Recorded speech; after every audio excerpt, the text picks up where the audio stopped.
This time we're supposed to convert 985.4 square meters to areas. You're supposed to use the conversion rate, which says that 1 area is equal 100 square meters.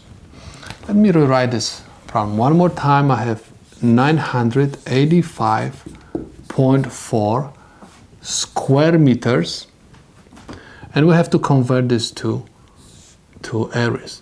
So I have to make sure that square meter I'm going to have in the denominator. We said that 1 area is equal 100 square meters. So I have 100 square meters is equal 1 area.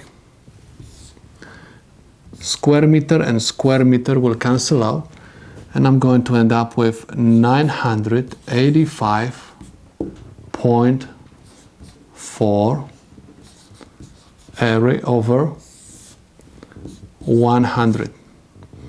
Divide 985.4 by 100. We have to move the decimal point twice to left, and I'm going to have my answer 9.854 areas. So this is the solution to my problem.